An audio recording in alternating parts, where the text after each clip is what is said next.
రోజున ఏలూరు పట్టణంలో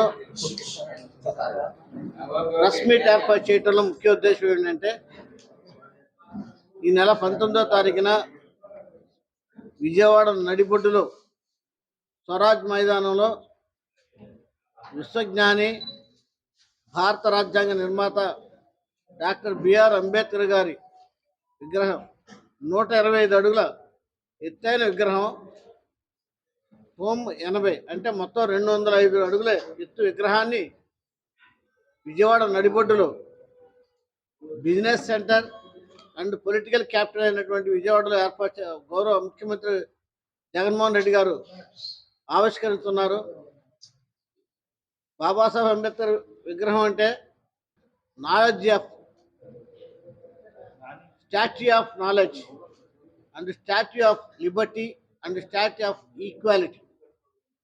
ప్రపంచంలోనే అత్యున్నతమైనటువంటి విద్యను అభ్యసించి ఒక అంటరాని కులంలో పుట్టి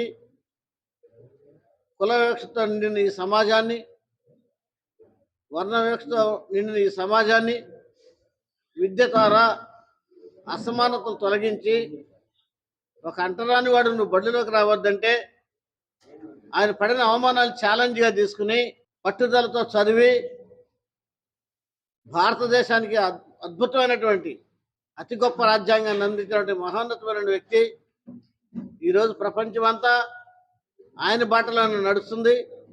అటువంటి మహోన్నతమైన వ్యక్తి విగ్రహాన్ని మరి గౌరవ ముఖ్యమంత్రి వర్యులు జగన్మోహన్ రెడ్డి గారు విజయవాడ నడిబొడ్డులు అంటే 2,000 కోట్ల రూపాయలు విలువ చేసే స్థలంలో 400 కోట్ల రూపాయలు ఖర్చు పెట్టి మల్టీపర్పస్ థియేటర్ అంటే 3,000 మంది కూర్చునే మల్టీపర్పస్ హాల్ని, 2,000 మంది కూర్చునే ఓపెన్ థియేటర్ని, బుద్ధిస్ట్ మాంగులు వచ్చి ధ్యానం చేసుకుంటాం మరో సపరేట్ హాల్ని, అన్ని వసతులు కలిపినటువంటి ఒక అద్భుతమైన కట్టడాన్ని, భారతదేశం గర్వించదగ్గ ఒక కట్టడాన్ని రాబోయే కాలంలో విజయవాడ నగరం బాబాసాహెబ్ అంబేద్కర్ విగ్రహం వలన ప్రపంచ పర్యాటక కేంద్రం కాబోతుంది.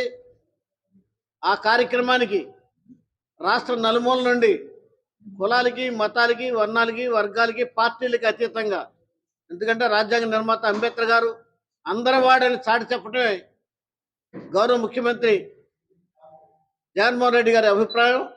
ఈ 19వ తారీఖుకి లక్షలాదిగా తరలి రావాలండి, స్వచ్ఛందంగా తరలి రావాలని కోరుతా ఉన్నాం.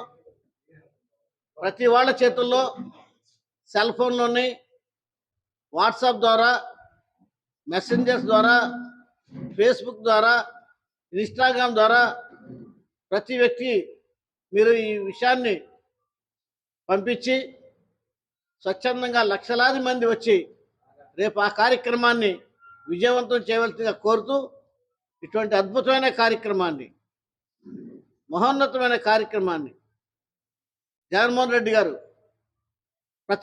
ఒక ప్రతిష్టాత్మకమైన కార్యక్రమంగా తీసుకుని ప్రభుత్వ పరంగా చేస్తున్నందుకు మా జాతుల తరపున, ఈ రాష్ట్రంలో ఉన్నటువంటి దేశంలో ఉన్న ప్రతి మానవతావాది తరపున జగన్మోహన్ రెడ్డి గారికి కృతజ్ఞతలు తెలియజేస్తా ఉన్నాను. వర్ధిల్లాలి అంబేద్కర్ ఆలోచన విధానం, వర్ధిల్లాలి భారత రాజ్యాంగం.